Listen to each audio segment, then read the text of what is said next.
أعوذ بالله السميع العليم من الشيطان الرجيم.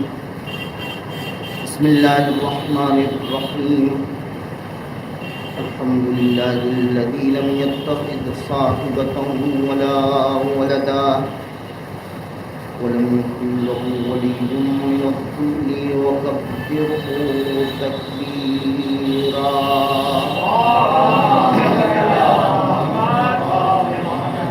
والصلاة والسلام والتحية والإكرام على الرسول النبي الأمي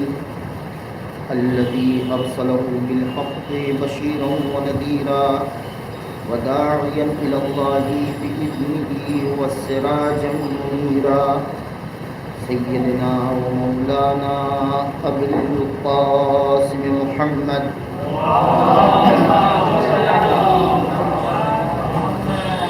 وعلى أهل بيته الطيبين الطاهرين الغر الميامين المعصومين الذين أذهب الله عنهم الرجس وطهرهم تطهيرا.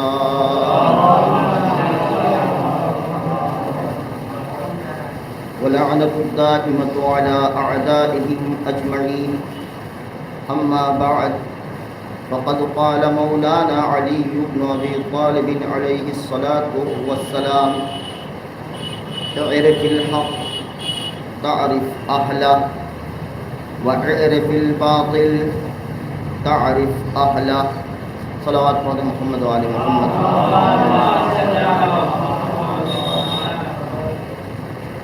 معزز سامعین ذوی الاحترام، جیسا کہ کل آپ حضرات کی خدمت میں گفتگو کے موضوع کا اعلان کیا گیا، گرچہ ایک کلی موضوع نہج البلاغہ اور ہم کا عنوان ہے، لیکن اس کا ایک جزئی اور فرعی موضوع ہے کہ نہج البلاغہ کی روشنی میں ہمیں تلاش کرنا ہے کہ کوفیوں کے نااہلی کے اسباب کیا تھے، کوفیوں کے بے وفائی کے اسباب کیا تھے. اس موضوع کے تحت کل تمہیداً گفتگو کی گئی، اور آج اپنی گفتگو کو یہاں سے شروع کرتا ہوں کہ نہج البلاغہ کے سلسلے میں ایک افواہ پھیلا دی گئی ہے، اور جو در حقیقت دشمنوں کی سازش ہے، اور وہ سازش اور افواہ یہ ہے کہ نہج البلاغہ بہت سخت کتاب ہے، کسی کے سمجھ میں نہیں آتی ہے. اور جب بات آتی ہے کہ نہج البلاغہ دیکھ لیا جائے، نہج البلاغہ پڑھ لیا جائے، تو اب ہر آدمی یہی کہتا ہے کہ ہم کہاں نہج البلاغہ سمجھ سکتے ہیں. اس قدر ہمارے ذہنوں میں، ہمارے کانوں میں یہ بات بیٹھا دی گئی کہ نہج البلاغہ سخت ہے، کیا ہم اٹھاتے ہوئے اسے ڈرتے ہیں کہ سمجھ میں نہیں آئے گا تو پھر ہمیں اسے پڑھنے کا فائدہ کیا ہے. یہ دشمنوں کی ایک چال تھی ہمیں اور آپ کو علی ابن ابی طالب علیہ السلام کے کلام سے دور کرنے کے لیے، جبکہ اس مجموعے کو جمع کرنے والے سید رضی رحمۃ اللہ علیہ نے جو حکمت عملی اپنائی، جو راستہ اختیار کیا، وہ راستہ اتنا پختہ اور اتنا سوچا سمجھا اور حساب شدہ تھا، اس میں کوئی دو رائے نہیں ہے کہ آئندہ دنیا اس کتاب کا اور مزید اقرار کرے گی، اس کی افادیت کا، اس کے فائدے کا، اور اس میں بیان کی ہوئی باتوں کا اقرار آگے چل کے ہر پڑھا لکھا انسان، ہر قابل آدمی، ہر سلجھا ہوا انسان اس کی تعریف و تمجید بھی کرے گا، اس سے استفادہ کرے گا.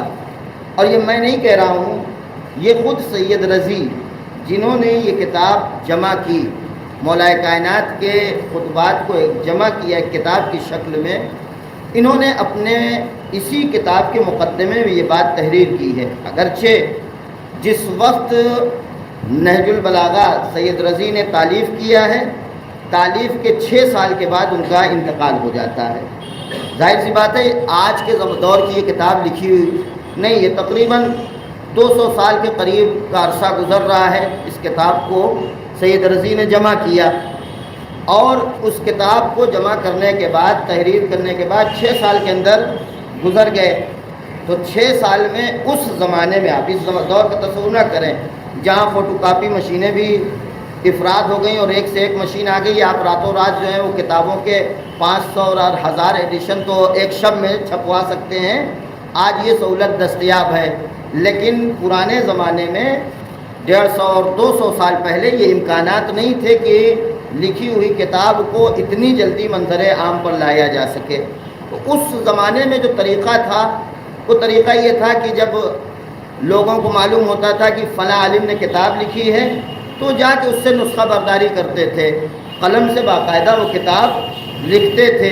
اور بہت دور نہ جائیے، اگر آپ نے نام سنا ہوگا قیس زنگی پوری کا، یہ بہت بڑے شاعر بھی تھے جنہیں فرزدق ہند کہا جاتا ہے۔ یہ بہت بڑے شاعر کی حیثیت سے معروف تو ہوئے، لیکن یہ خود اپنی جگہ ایک بہت بڑے عالم تھے، اور ان کا کمال یہ تھا انہوں نے اصول کافی کو اپنے قلم سے نسخہ برداری کیا تھا۔ کہیں سے نہ اس زمانے میں، ان کے زمانے میں فوٹو کاپی مشینیں افراد تھیں، نہ ان کو کتاب دستیاب ہو رہی تھی، لہذا انہوں نے کہیں سے کسی دوست اور رفیق کے پاس انہیں کتاب ملی تھی تو انہوں نے پورا اصول کافی جتنا تھا سب کو انہوں نے اپنے قلم سے لکھا تھا۔ تو پہلے یہی دستور تھا، یہی طریقہ تھا۔ جناب سید رضی 6 سال کے بعد دنیا سے گزر جاتے ہیں۔ اب آپ اس 6 سال میں نہج البلاغہ کا کتنا نسخہ تصور کر سکتے ہیں؟ کئے کاپی تیار ہوئی ہوگی؟ میں تو یہ سمجھتا ہوں اس دور کے اعتبار سے بہت، اگر آپ فرض کر لیں کہ نہج البلاغہ کی بہت زیادہ اگر کاپیاں ہوئی ہوں گی تو ممکن ہے 8-10 کاپی، اس سے زیادہ تصور نہیں کیا جا سکتا۔ لیکن اس کے باوجود ابھی سید رضی کے زمانے میں یہ کتاب لوگوں کے ہاتھوں میں نہیں پہنچی ہے، چھپی نہیں ہے، نسخہ برداری کا کام چل رہا ہے، لیکن سید رضی نے اس کتاب کے مقدمے میں یہ لکھا کہ مجھے یقین ہے کہ آئندہ پوری دنیا پر یہ کتاب چھا جائے گی، اس لیے کہ انہیں یقین تھا کہ کلام اس کا ہے جو نباز امراض انسانیت ہے، جو ڈاکٹر ہے، طبیب ہے، حکیم ہے انسانیت کی بیماری کا، وہ جانتا ہے انسانوں کا کون سا مرض ہو گیا ہے اور اس کا علاج کس طریقے سے کیا جا سکتا ہے۔ لہذا سید رضی نے جو حکمت عملی اپنایا اس کتاب کے سلسلے میں، وہی حکمت، یہ درقیت سید رضی نے استنباط کیا پروردگار عالم کے طرز سے، پروردگار عالم کے طریقہ کار سے، کہ پروردگار عالم نے قرآن مجید کو کل ایک جلد میں قرار دیا۔ قرآن ہے ایک جلد کے علاوہ دوسری جلد کہیں آپ کو نظر آئی ہے قرآن مجید کی؟ خدا نخواستہ لوگوں کے درمیان جو افواہ ہے کہ شیعوں کے پاس 40 پارے کا قرآن ہے، تو کہیں ہو سکتا ہے کسی نے دیکھا ہو تو بتائے کہ قرآن کی دوسری جلد مثلا 30 پارہ الگ ہے اور 40 پارہ الگ ہے، کہیں کوئی وجود ہی نہیں ہے۔ قرآن پروردگار عالم نے ایک جلد میں قرار دیا، جبکہ اگر وہ پروردگار چاہتا تو اپنی کتاب کو کم سے کم 500 اور 1000 جلد تیار کر سکتا تھا، اس لیے کہ کلام اس کا ہے جس کے لیے خود وہ اعلان کر رہا ہے کہ ساری کائنات کے کلمات ختم ہو جائیں گے، ما نفدت کلمات ربی،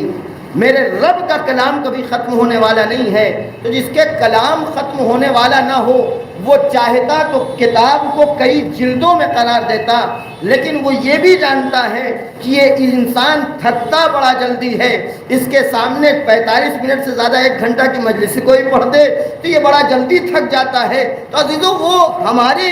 مزاج سے واقف تھا، اس نے چند جلدوں میں نہیں ساری باتوں کو ایک جلد میں بیان کیا، تاکہ جب انسان میری طرف پلٹنا چاہے، جب خدا کی طرف پلٹنا چاہے تو یہی ایک جلد انسان کے پلٹنے کے لیے اللہ کی طرف کافی ہو۔ لہذا سید رضی نے وہی حکمت عملی اپنایا۔ مولائے کائنات کے کلمات کو اگر سید رضی اکٹھا کرنے پر آ جاتے تو یہ کلمات کئی جلدوں میں جمع ہو سکتے تھے، لیکن سید رضی نے صرف ایک جلد میں جمع کیا کہ اگر کوئی علی کی طرف پلٹنا چاہتا ہے تو یہی ایک جلد علی کی طرف پلٹنے کے لیے کافی ہے۔ ایک صلوات پڑھ دیں محمد علیہ۔ لہذا ہمیں اور آپ کو دشمنوں کی اس افواہ میں نہیں آنا چاہیے کہ بہت سخت کتاب ہے، علی بن ابی طالب نے میسج ہمیں دیا تھا، تو یہ میسج سخت نہیں ہے، بس ہم تھوڑا سا اپنی طرف سے آمادگی ظاہر کریں، تیاری ظاہر کریں، اور ہم کوشش کریں۔ آج جس طریقے سے ہم ہر کام کے لیے کوشش کرتے ہیں، کامیاب ہو جاتے ہیں، جو چاہتے ہیں حاصل کر لیتے ہیں، اگر ہم اور آپ صحیح اور کوشش کریں، کل میں نے یہ بات کہی تھی کہ اگر ہم اور آپ چاہیں تو اپنے گھروں میں کم سے کم مہینے میں نہج البلاغہ سے کلمات قصار سے شروع کریں۔ طریقہ یہی اپنانا چاہیے، کیونکہ اگر ہم نے پہلے دن سے خطبہ اور خطبہ کے ساتھ اس کے شرح اور تفسیر وضاحت سب شروع کر دی تو آپ ایک ہی مہینہ یہ کام کیجئے، اس کے بعد ہٹ جائیے گا۔ سادہ سا راستہ یہ ہے، نہج البلاغہ پر کوئی کام کرنا چاہتا ہے، مولائے کائنات کے کلمات سے استفادہ کرنا چاہتا ہے، اس کا راستہ یہ کہ آپ عربی بھی نہ پڑھیے۔ میں نصیحت نہیں کرتا کہ آپ عربی پڑھیے، کوئی ترجمہ لے لیجئے، کلمات قصار سے شروع کیجئے، اور کلمات قصار میں آخر سے شروع کیجئے، کیونکہ آخر میں چھوٹے چھوٹے کلمات ہیں، آخر سے شروع کیجئے۔ آپ مہینے میں ایک پڑھیے، آہستہ آہستہ اگر توفیق الہی نصیب رہے تو آگے تعداد بڑھاتے رہیے۔ انشاءاللہ یہ کام ہمارے سماج کے لیے بہت مفید ہوگا اگر ہم اس کی طرف آگے بڑھیں۔ اب آج چونکہ مجھے بات کو اپنے آگے بڑھانا ہے، میں نے جو موضوع انتخاب کیا ہے وہ کوفیوں کے نااہلی کے اسباب، چونکہ کچھ لوگ بعد میں آ رہے ہیں اور نئے بھی، اس لیے عنوان کا ریپیٹ کرنا ضروری ہے۔ کوفیوں کے نااہلی کے اسباب۔ اصل ماجرا شروع کہاں سے ہوتا ہے؟ ماجرا شروع یہ اس طریقے سے ہوتا ہے کہ مولائے کائنات کے پاس جب تیسرا مرحلہ ختم ہوا خلافت کا تو مولائے کائنات کے پاس ہجوم آ پڑا، مولائے کائنات کے دروازے پر بھیڑ لگ گئی۔ ہر ایک نے یہ اقرار کیا، ہر ایک نے یہ تسلیم کیا کہ یا علی، اب تک ہم لوگ غلط جگہ گئے ہوئے تھے اور ہم نے اہل بیت سے دوری کا اب تک سارا مزہ چکھ لیا ہے، جتنا نقصان اٹھانا تھا وہ نقصان ہمیں ہو چکا ہے، اب تک ہم غلط جگہ گئے تھے، ہم نے در اہل بیت سے دور ہونے کا خمیازہ بھگت لیا ہے۔ لہذا سب کے سب مولائے کائنات کے قریب اکٹھا ہو گئے، اور اس حادثے کو مولائے کائنات اسی نہج البلاغہ کے خطبہ نمبر 3 کی جو خطبہ معروف ہے خطبہ شقشقیہ کے نام سے، خطبہ نمبر 3 میں کچھ ضروری چیزیں جو میں پیش کر رہا ہوں مولائے کائنات نے جسے پیش کیا ہے۔ کوفے والوں کی تبدیلی کے حالات کا اگر اندازہ لگانا ہو تو ہمیں اور آپ کو اس خطبے کا ایک پس منظر ضرور جاننا پڑے گا۔ مولائے کائنات جو بیان کیا ہے اس کو میں ترجمے شروع سے کچھ جہاں پہ ضروری ہے اس کو ترجمے کے طور پر آپ کی خدمت میں عرض کر رہا ہوں۔ مولا نے فرمایا، آگاہ ہو جاؤ کہ خدا کی قسم فلاں شخص نے قمیص خلافت کو کھینچ تان کر اپنے اوپر جسم پر پہن لیا ہے، حالانکہ اسے معلوم ہے کہ خلافت کی چکی کے لیے میری حیثیت مرکزی کیل کی ہے۔ اس کے بعد آگے بڑھتے ہیں۔ حیرت انگیز بات یہ ہے، توجہ کیجئے گا بہت غور کے ساتھ، چونکہ صرف ترجمہ پڑھ رہا ہوں، وضاحت کا وقت نہیں۔ حیرت انگیز بات یہ ہے کہ جس نے خلافت کی قمیص کو بڑا کھینچتان کے چڑھا لیا تھا اپنے اوپر، وہ اپنی زندگی میں اس خلافت سے استعفیٰ دینا چاہتا تھا۔ یہ کہتا تھا مجھ سے زیادہ گھر کی عورتیں پڑھی لکھی ہیں، مجھے تو کچھ آتا نہیں ہے، میں تو کچھ جانتا نہیں ہوں، استعفیٰ دینا چاہتا۔ تو مولا کائنات فرما رہے حیرت انگیز بات تو یہ ہے کہ وہ اپنی زندگی میں استعفیٰ دینا چاہ رہا تھا اور مرنے کے بعد کے لیے دوسرے کو طے کر کے گیا۔ بے شک دونوں نے مل کر شدت سے اس کے تھنوں کو دہا اور اب ایک ایسی درست اور سخت منزل میں رکھ دیا ہے جس کے زخم کاری ہیں، جس کو چھونے سے بھی درستی کا احساس ہوتا ہے، لغزشوں کی کثرت ہے اور معذرتوں کی بہتات۔ اس کے بعد آپ فرماتے ہیں اس کو برداشت کرنے والا ایسا ہی ہے جیسے سرکش اونٹنی کا سوار کہ اگر مہار کھینچتا ہے تو اونٹ زخمی ہو جاتا ہے اور اگر ڈھیل دے دے تو یہ اونٹ اسے کسی جگہ گڑھے میں گرا سکتا ہے۔ تو خدا کی قسم لوگ ایک کجروی، سرکشی تلون مزاجی بے راہ روی میں مبتلا ہو گئے، اور میں نے بھی سخت حالات میں طویل مدت 25 سال تک طویل مدت تک صبر کیا، یہاں تک کہ اس نے بھی اپنا راستہ لے لیا، لیکن خلافت کو ایک جماعت کے حوالے کر دیا جس جماعت میں مجھے بھی قرار دیا گیا۔ یہ الیکشن کمیٹی بیٹھائی گئی تھی، اس الیکشن کمیٹی میں مولا کائنات کا بھی نام شامل کیا گیا، جبکہ مولا کائنات فرماتے ہیں جبکہ میرا اس شورا سے کوئی تعلق نہیں تھا۔ پھر کچھ باتوں کو چھوڑتے ہوئے آخر میں آپ فرماتے ہیں نتیجہ یہ ہوا کہ تیسرا شخص سرگین اور چارے کے درمیان پیٹ پھلائے ہوئے اٹھ کھڑا ہوا۔ مولا کائنات جب تعریف کرتے ہیں تو ان الفاظ میں کرتے ہیں کہ اس کی پوری زندگی جس کو خلافت سونپی جا رہی ہے، اس کی پوری زندگی کچن اور واش روم کے درمیان گزری ہے، اس کی زندگی کا خلاصہ ہے یہ۔ اور اس کے ہاتھ، اس کے ساتھ اس کے اہل خاندان بھی کھڑے ہو گئے جو مال خدا کو اس طرح ہضم کر رہے تھے جس طرح اونٹ بہار کی سبز گھاسوں کو چر لیتا ہے، یہاں تک کہ اس کی بٹی ہوئی رسی کے بل ختم ہو گئے اور اس کے اعمال نے اس کا خاتمہ کر دیا، اور شکم پروری نے اسے منہ کے بل گرا دیا۔ اس وقت مجھے جس چیز نے دہشت زدہ کر دیا وہ یہ تھا کہ کچھ لوگ بچو کے گردن کے بال کی طرح میرے گرد جمع ہو گئے اور چاروں طرف سے حالات کا جائزہ۔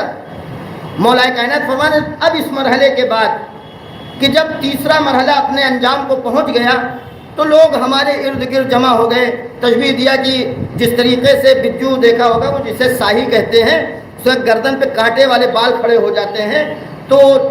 ساہی کے کانٹوں کی طرح وہ میرے ارد گرد جمع ہو گئے اور چاروں طرف سے میرے اوپر ٹوٹ پڑے،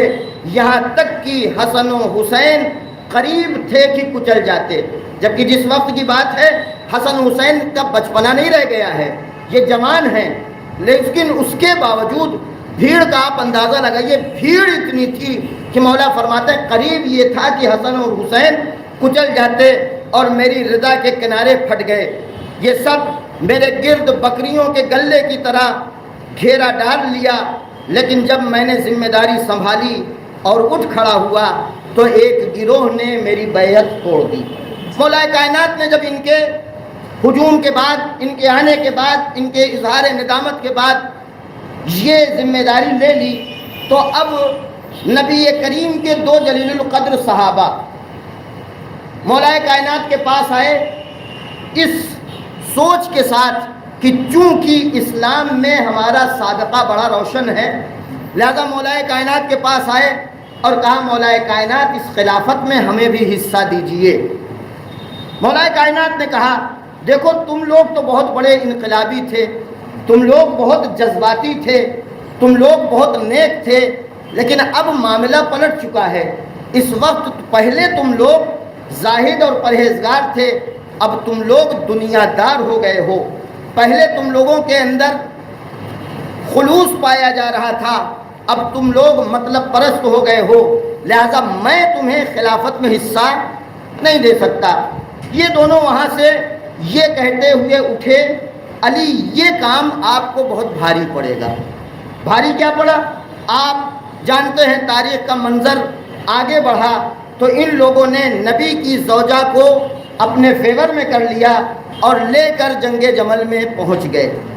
جنگ جمل میں جب پہنچے، آپ کو توجہ دینا ہے، یہ پورا ماجرا میں صرف اس لیے بیان کر رہا ہوں کہ آپ کو کوفے والوں کے تلون مزاجی، ان کے رنگ بدلنے اور ان کے سقوط کے اسباب، ان کے نااہلی کے اسباب بیان کر سکوں۔ مولا کائنات ادھر جنگ جمل میں یہ الزام لگاتے ہوئے کہ نعوذ باللہ علی ابن ابی طالب قاتل ہیں، لہذا جنگ کی تیاری ہو گئی۔ علی ابن ابی طالب نے کوفے والوں کو دعوت دیا۔ کوفے والے کوئی آسمان سے نہیں اترے تھے، کوفے والے وہی رسول کے ارد گرد رہنے والے ہیں، کوفے والے وہی ہیں جو 25 سال تک مدینے میں رہے ہیں، الگ الگ جگہوں سے رہے ہیں، الگ الگ علاقوں کے رہے ہیں، یمن سے لے کر بصرہ سے لے کر ہر جگہ کے لوگ وہاں پر اکٹھا ہیں، یہی کوفے میں آ کر آباد ہوئے ہیں۔ مولا کائنات نے انہیں دعوت دیا کہ تمہیں جنگ جمل میں چلنا ہے۔ جنگ جمل کے لیے مولا کائنات کا یہ کاروان لشکر کی صورت میں نکل پڑا۔ یہ کاروان کوفے سے کچھ آگے بڑھا تھا کہ چار بزرگ لوگ، چار نامی لوگ، اس میں سے وہ تھے کہ جو مولا کائنات کے پاس آئے، اور مولا کائنات سے اب 4 لوگوں کا نام میں لے لوں شاید۔ ایک کا نام جو ہے وہ عبداللہ بن عمر، دوسرے کا نام بہت معروف ہے، آپ جانتے ہیں، دوسرا نام ہے، صلوات پڑھتے محمد وآل محمد پر، انس بن مالک کا، تیسرا نام ہے اسامہ بن زید کا، چوتھا نام ابھی ہمارے ذہن سے نکل گیا ہے۔ بہرحال یہ 4 نام وہ ہیں کہ جو 4 لوگ کوئی معمولی لوگ نہیں تھے۔ عبداللہ بن عمر خلیفہ دوم کے فرزند، بہت بزرگ ہستی، مقدس مآب، زاہد و پرہیزگار۔ انس بن مالک ایک ایسی ہستی ہیں کہ جن کے ذریعے سے ایک عمل نقل ہو کر آیا ماہ رجب میں، ہم اور آپ آنکھ بند کر کے وہ عمل کر لیتے ہیں، یہ بھی توجہ نہیں دیتے ہیں کہ کس آدمی کی طرف سے یہ عمل نقل ہو کر آیا ہے، جسے ہم اور آپ ماہ رجب کے پہلی جمعرات کو انجام دیتے ہیں۔ عمل داؤد کے نام سے ہم اور آپ انجام دے دیتے ہیں، لیکن چونکہ ہم لوگ اندھی تقلید کے عادی بن گئے ہیں، ایک شوشہ جو چھڑ جاتا ہے وہ بس سماج میں پھیل گیا تو آپ کسی کے اندر اتنی ہمت نہیں ہوتی ہے کہ اسے ختم کر سکے۔ یہ عمل داؤد چند برسوں پہلے ہمارے سماج میں آیا ہے، چند سالوں پہلے ہمارے سماج میں آیا ہے، ورنہ اس کا تذکرہ ہماری کتابوں میں بھی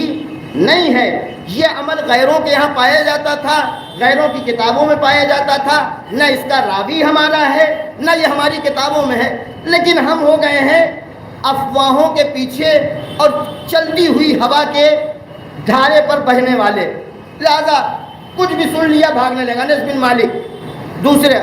اسامہ بن زید۔ کون ہے اسامہ بن زید؟ پیغمبر نے اپنی عمر کے آخری لمحات میں جسے سربراہ لشکر بنا کر روم کی جانب روانہ کیا تھا، کہ جس کے لیے یہ کہا تھا کہ اگر اسامہ کے ساتھ کوئی نہ جائے گا وہ ملعون ہے، وہ قابل لعنت ہے جو اسامہ کے ساتھ نہ جائے گا۔ اب آپ سوچئے یہ چاروں دگگج بڑے بڑے چہرے ہیں جو علی بن ابی طالب کے پاس آ کے کہتے ہیں، اے علی، ہم مصلحت نہیں سمجھتے ہیں کہ اپنا ہاتھ مسلمانوں کے خون سے رنگین کریں۔ کس سے کہہ رہے ہیں؟ علی بن ابی طالب سے، کہ اے علی، ہم نہیں چاہتے ہیں کہ اپنا ہاتھ مسلمانوں کے خون سے رنگین کریں۔ اس کا مطلب یہ ہے، ان کے کہنے کا مطلب یہ تھا، یعنی علی آپ جو کام کرنے جا رہے ہیں وہ خلاف شرع انجام دینے جا رہے ہیں۔ دوسرا مسئلہ یہ ہے کہ آپ جو کام کر رہے ہیں یہ خلاف شرع ہونے کے ساتھ ساتھ دوسرا اظہار ان کا یہ ہے کہ ہم آپ سے زیادہ سمجھدار ہیں، آپ کے سوجھ بوجھ وہ نہیں ہے لیکن ہم زیادہ سمجھتے ہیں۔ ماجرا یہ قرار پایا کہ اب جنگ جمل میں لوگ پہنچ تو گئے، کوفے والے اکٹھا تو ہو گئے، لیکن وہاں پہنچنے کے بعد بڑے بڑے چہروں کو جب دیکھا، بڑے دگگج لوگوں کو جب دیکھا تو یہ کوفے والے، ان کا ایمان ڈگمگانے لگا۔ کہ یاد رکھیے گا، اسی لیے بصارت اور بصیرت بہت ضروری ہے۔ بغیر بصیرت کے آپ کسی مرحلے میں مت آگے بڑھیے۔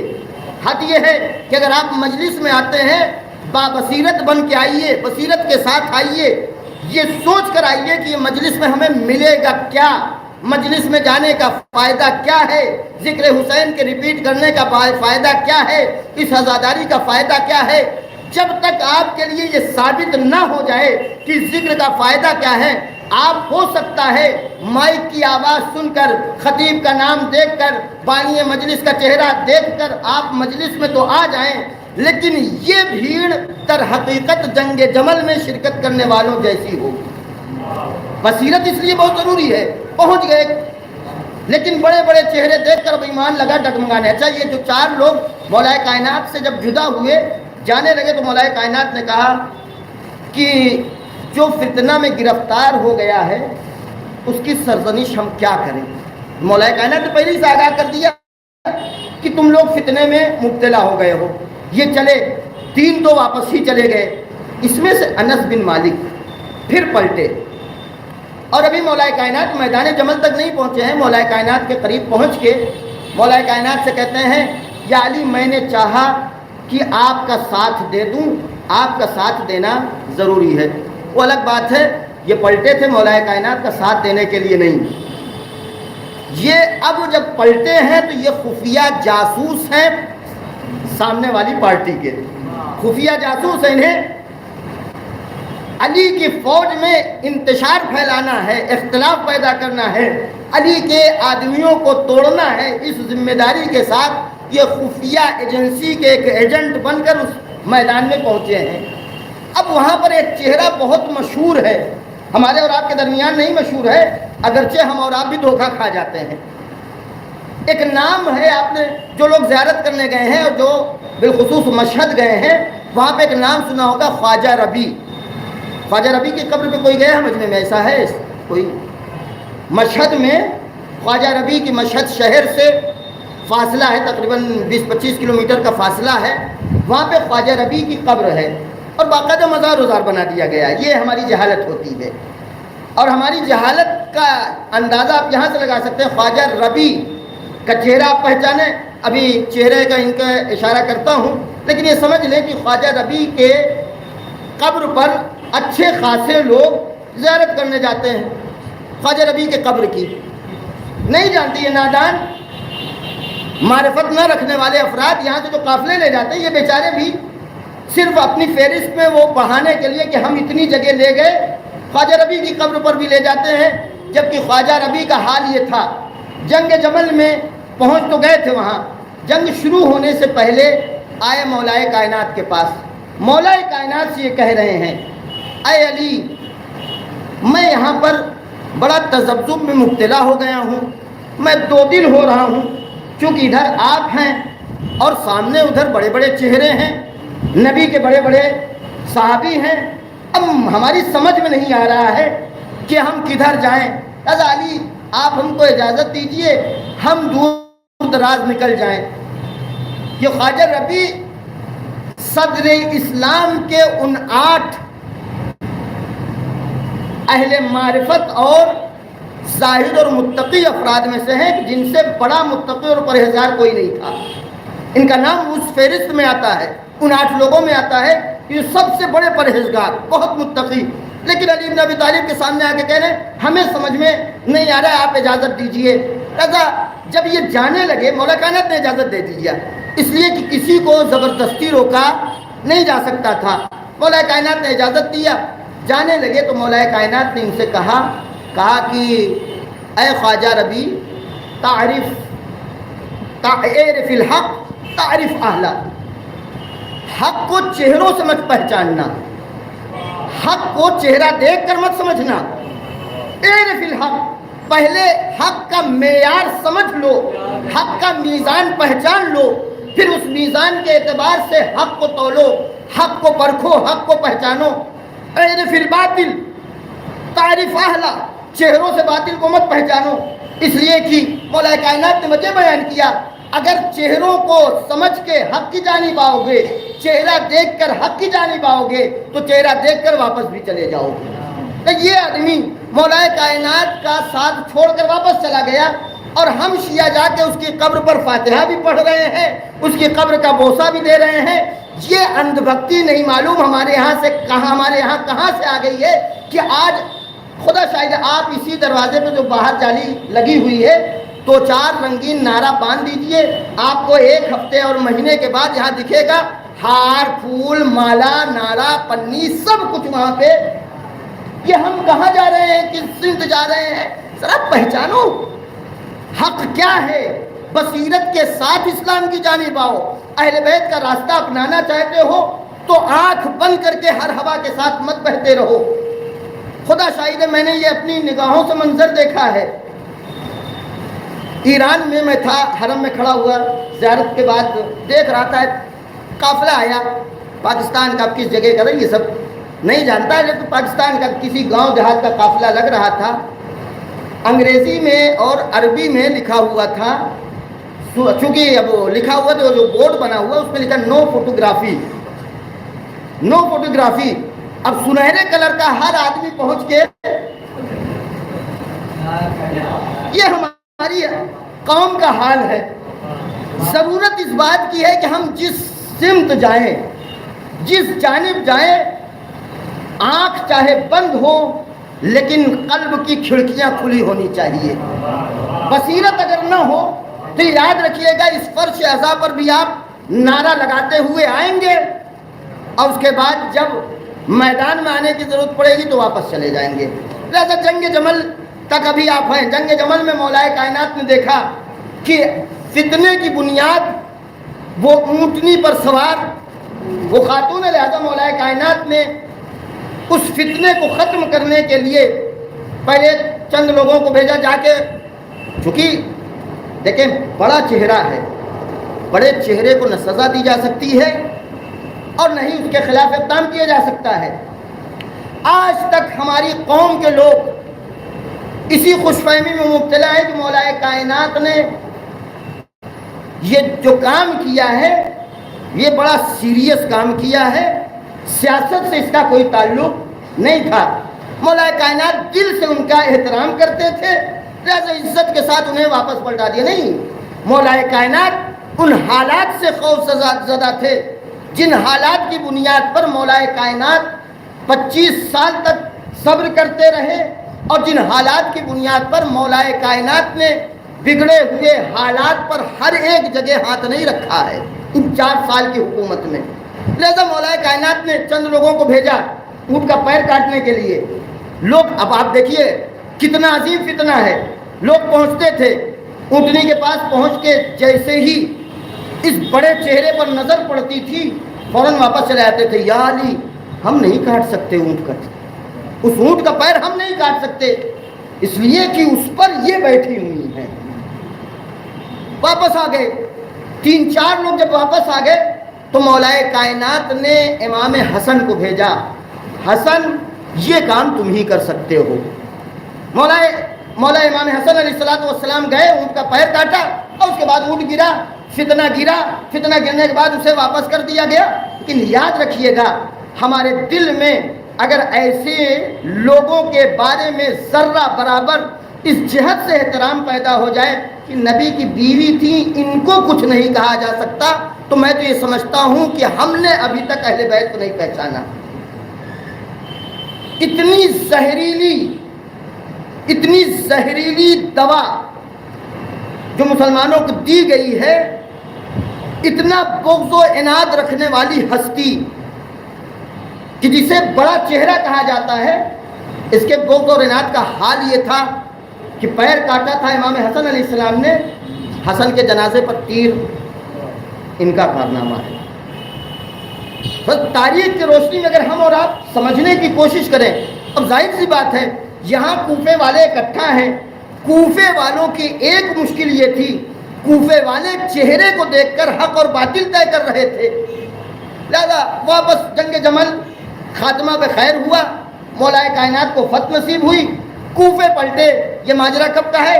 سن 36 ہجری کا۔ سن 36 ہجری میں مولا کائنات آئے ہیں واپس، کوفے والوں کا شکریہ ادا کیا، کوفے والوں کی تعریف اور تمجید کی ہے۔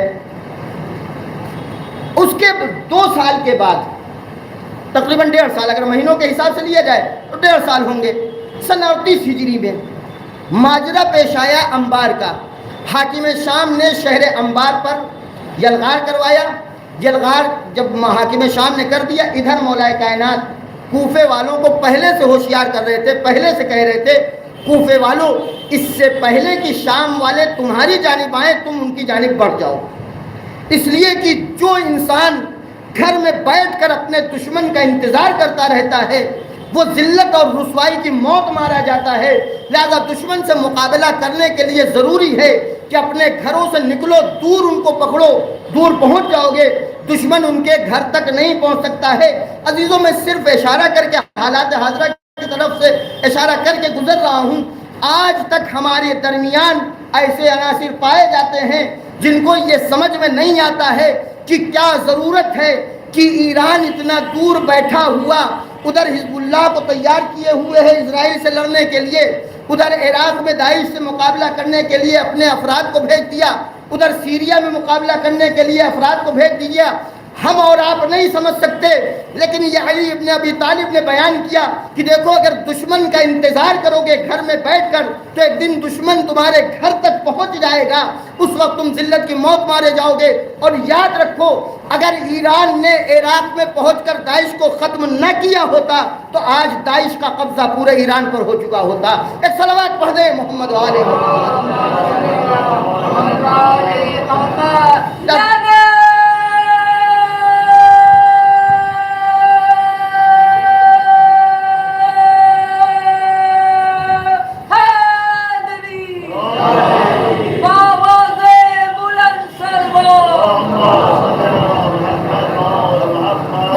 فرماتے ہیں جب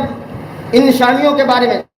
سن 36 ہجری میں تعریف کیا، سن 38 ہجری میں مولا کائنات کرے میں نے تمہیں علانیہ بھی دعوت دیا، میں نے تمہیں خفیہ طور پر پوشیدہ طور پر بھی دعوت دیا، میں نے تمہیں چپکے سے بھی بلایا، میں نے تمہیں بلند آواز سے بھی بلایا، لیکن جب بھی بلاتا رہا تم لوگ بہانے کرتے رہے، تم لوگ ہیلے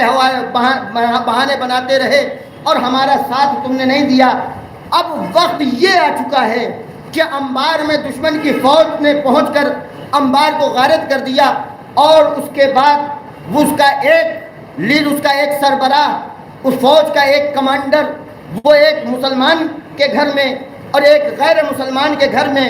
گھس کر عورتوں پر ظلم و ستم کرتا ہے، ان نہتے عورتوں پر، ان بیچاری عورتوں پر ظلم و ستم کرتا ہے جن کے پاس فریاد کے علاوہ کوئی اسلحہ نہیں تھا۔ اور میری نظر میں یہ حادثہ اتنا سنگین ہے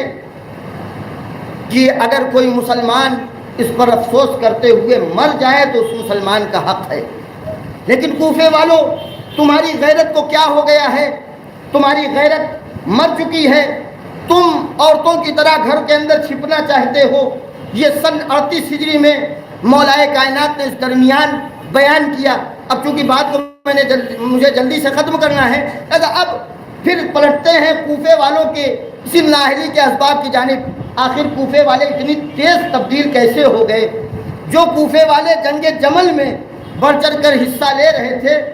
وہ کوفے والے بدلے کیسے کہ مولا کائنات سن 36 ہجری میں تعریف کر رہے ہیں اور سن 38 ہجری میں مولا کائنات ان کی مذمت کر رہے ہیں، مولا کائنات انہیں برا بھلا کہہ رہے ہیں۔ دیکھیے ہر سماج میں کچھ اقدار ہوتی ہیں، کچھ اخلاقیات ہوتی ہیں، کچھ اچھائیاں ہوتی ہیں جو ہر سماج میں ہوتی ہیں، اس کے مقابل میں کچھ برائیاں ہوتی ہیں، یہ ہر سماج میں۔ مثلا صداقت، سچائی کیا ہے؟ ایک اچھائی ہے، ایک خوبی ہے، اقدار میں جس کا شمار ہوتا ہے، ارزش مانی جاتی ہے۔ امانت داری ایک اقدار میں سے ہے، اس کا شمار ہوتا ہے، اخلاقی چیز ہے۔ اسی طریقے سے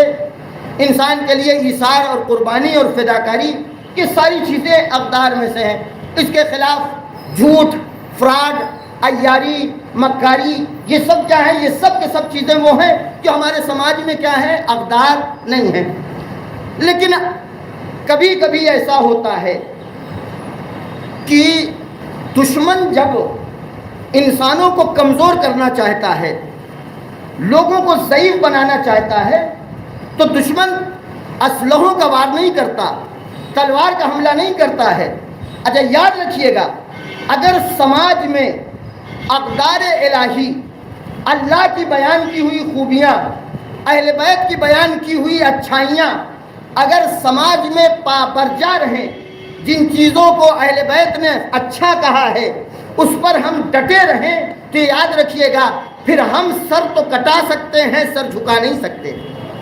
اگر ہمارے اندر یہ مزاج پیدا ہو جائے کہ اہل بیت نے جسے اچھا کہا ہے، اہل بیت نے جسے نیکی کہا ہے، اہل بیت نے جسے اخلاق کہا ہے وہی اخلاق ہے، وہی خوبی ہے، ہم اسی کو خوبی مانتے رہیں، تو دشمن کسی حالت میں ہمارا سر جھکا نہیں سکتا، سر کاٹ سکتا ہے۔ لیکن اگر معاملہ الٹ جائے، معاملہ پلٹ جائے، معاملہ ایسا ہو جائے کہ ہمارے درمیان جو اچھائیاں ہیں، اچھائیاں برائیاں بن جائیں، برائیاں اچھائیاں بن جائیں، یہی جن چیزوں کو میں نے کہا، مثلا صداقت کیا ہے؟ اچھی چیز ہے، خوبی ہے۔ اور اگر کوئی دور ایسا آ جائے کہ آ چکا ہے، سماج کا حال یہی ہے، سچائی، صداقت، صادق اللہجہ کو کہا جاتا ہے کہ بڑے کھر بولتے ہیں، زبان ان کی جو ہے بہت تیز ہے، بہت کھر بولتے ہیں، اور جو ہیلا اور حوالہ کرے، جو فراڈ کرے، جو مکاری کرے، اس کا بہت چالاک آدمی ہے۔ یہ کیا ہے؟ یہ اقدار کا تبدیل ہونا ہے، ارزشوں کا بدل دینا ہے، خوبیوں کا برائیوں میں تبدیل ہو جانا۔ سماج میں ایک بہت بڑی برائی جو آج اسٹینڈرڈ بن چکی ہے، آج اچھائی بن چکی ہے، بد حجابی اور بے حجابی اچھائی ہے، خوبی ہے، حسن ہے، اہل بیت کی تائید ہے، اس پر اللہ کا حکم ہے کہ بے حجاب رہو۔ بے حجابی کوئی دور تھا کہ بے حجابی بری سمجھی جاتی تھی، بد حجابی کو برا سمجھا جاتا تھا، بد حجاب عورتیں معاشرے میں اور ان عورتوں سے تنفر ظاہر کیا جاتا تھا، نفرت کا اظہار کیا جاتا تھا جو بد حجاب ہوتی تھی، جو بے حجاب ہوا کرتی تھی۔ آج معاملہ بالکل پلٹ گیا ہے، یقین جانیے، کیونکہ اس طرح کے حالات سے سروکار رہتا ہے ہمارے گھر میں یہ باقاعدہ اس بات کا اظہار کیا گیا کہ شادیوں میں جاتے ہوئے اب شرم آنے لگی ہے۔ کیوں؟ اس لیے کہ وہاں گراف یہ ہوتا ہے، حالات ایسے ہوتے ہیں کہ مثلاً سب کے سب اس میں دو چار اگر پردہ کے ساتھ پہنچ جاتی ہیں تو جو بد حجاب اور بے حجاب ہو کر آئی ہیں ان کا سر نہیں جھکتا ہے، ان کا سر اونچا رہتا ہے، جو حجاب پہ جاتی ان کا سر نیچا ہو جاتا ہے۔ ہمارے درمیان چونکہ بد حجابی اور بے حجابی کی برائیت اور اس کا برا ہونا یہ ختم ہو گیا ہے، لہذا آج بے حجابی کو، بد حجابی کو اسٹینڈرڈ سمجھا جا رہا ہے، اسے ترقی کی علامت سمجھا جا رہا ہے، اور حجاب کو دقیانوسی خیال سمجھا جا رہا ہے۔ اگر یہ حالات آ جائیں تو یاد رکھیے گا، کوفی بننا کوئی مشکل نہیں ہوتا ہے۔ کوفیوں کا حال بھی یہی ہوا تھا۔ کوفے والوں کے درمیان سب سے پہلا کام یہی کیا گیا، کوفیوں کے درمیان یہ مزاج تیار کیا گیا کہ جتنی بھی اسلامی اقدار ہیں، جو اسلام کے اخلاق ہیں، جو اسلام کے دستور ہیں، ان کی ویلیو کو ان کی نگاہ میں کم کیا جائے، اللہ کے حکم کی حیثیت کو گھٹایا جائے، دنیا داری اور محبت دنیا کو ان کے دل میں جگہ دی جائے، جس کا نتیجہ یہ ہوا کہ ادھر حسین بلا رہے ہیں، حسین کی جانب کوئی نہ گیا، اور ادھر سے ایک ابن زیاد آ کے دھمکی دیتا ہے، جو کوفہ کل تک یزید کی بیعت نہیں کر سکا تھا، وہ کوفہ ایک ابن زیاد کی آواز پر بیعت کرنے کے لیے تیار ہو گیا۔ کیوں ہوا؟ یہ صرف اس لیے کہ سماج میں اسلام کی تعلیمات کو بہا نہیں دیا گیا، اسلام کے احکام کوئی قیمت نہیں سمجھی گئی، لوگ اپنے وظیفے پر عمل کرنے سے دور بھاگنے لگے، لوگوں کے لیے دنیا داری اتنی عزیز ہو گئی تھی کہ جیسے ہی ابن زیاد کا اعلان ہوتا ہے کہ ادھر جاؤ گے تو ادھر تمہارے گھر کو تاراج کر دیا جائے گا، ادھر جاؤ گے تو تم قتل کر دیے جاؤ گے، ادھر جاؤ گے تو تمہارا خاندان پورا صاف کر دیا جائے گا، لیکن اگر ادھر آ جاتے ہو تو تمہارے لیے سونے اور چاندی کے سکوں کے جو تھیلے ہیں ان کا منہ کھول دیا جائے گا۔ اب جب انسان کے دل میں خدا کے احکام کی ویلو ختم ہو جائے، انسان کے مزاج میں احساس وظیفہ ختم ہو جائے، تو وہ سر کٹانے سے بچا لے گا، فلو اسے ظالم و جابر کے سامنے سر جھکانا پڑے۔ ایک صلوات پڑھ دیں محمد والے۔ یہ جس کا میں نے تذکرہ کیا، یہی اسامہ جس کے لیے نبی نے یہ کہا تھا کہ جو ان کے ساتھ نہ جائے وہ ملعون ہے، یہ اسامہ مولا کائنات کے ہاتھ پہ بیعت نہیں کرتے۔ انس بن مالک مولا کائنات کے ہاتھ پہ بیعت نہیں کرتے ہیں۔ امام حسن کی نوبت آئی، ان کے ہاتھ پہ بیعت نہیں کیا۔ امام حسین علیہ السلام کی نوبت آئی، ان کے ہاتھ پہ بیعت نہیں کیا۔ یہ نام جس کو میں نے ایک بہت مقدس نام لوگوں میں شمار کیا کہ شیعہ جو ہے وہ دھوکے میں چلے جاتے ہیں اس کی قبر پر فاتحہ پڑھنے کے لیے، خواجہ بن ربی، جن کا اصل نام ربی بن خیثم ہے، ربی بن حسین، ربی بن حسین جو ہے یہ انسان اتنا نالائق، اتنا ملعون ہے کہ مولا کائنات کے ہاتھ پر اس نے بھی بیعت نہیں کیا۔ امام حسن علیہ السلام، اس لیے کہ اس نے یہ طے کر لیا تھا ہم صرف اور صرف ذکر الہی میں مصروف رہیں گے، ہم صرف اللہ کا ذکر کریں گے، اللہ اللہ کرتے رہیں گے اور کوئی کام نہیں۔ امام حسن کے ہاتھ میں بیعت نہیں کیا۔ امام حسین علیہ السلام کی جب شہادت کی خبر ملی اور کسی نے جا کے کہا کہ حسین کو کربلا میں قتل کر دیا گیا، تو اس نے اپنے ذکر کا سلسلہ روکا تھوڑی دیر، اور اس کے بعد کہتا ہے کہ حسین کو قتل کر دیا گیا کربلا میں۔ اچھا، بس اتنی دیر ذکر روکا تھا اور کچھ کہنا چاہ رہا تھا، نہیں معلوم، خدا بہتر جانے اس کے دل میں کیا تھا، کچھ کہنا چاہ رہا تھا، پھر کہتا استغفر اللہ ربی، ہم کہاں جا رہے تھے۔ یہ جب انسان بغیر معرفت کے آگے بڑھتا ہے تو یہی حال ہوتا ہے۔ حسین کربلا میں قتل کر دیے گئے، اس کے کان میں بات پہنچی ہے لیکن احساس پیدا نہیں ہوا۔ میں بار بار اس جملے کو ریپیٹ اس لیے کر رہا ہوں کہ دیکھو عزیزو، مومنوں، اہل بیت کے چاہنے والوں، اہل بیت کے نام پر جان فدا کرنے والوں، اتنا یاد رکھنا، بغیر معرفت کے جس راستے کی جانب جاؤ گے ادھر دھوکہ ہوگا، ادھر تمہارے لیے شکست ہوگی، اور ہمیشہ یہی ہوگا۔ ہو سکتا ہے محفل میں بیٹھ کر، مجلس میں بیٹھ کر ہاتھ اٹھا کر نعرہ لگا لو،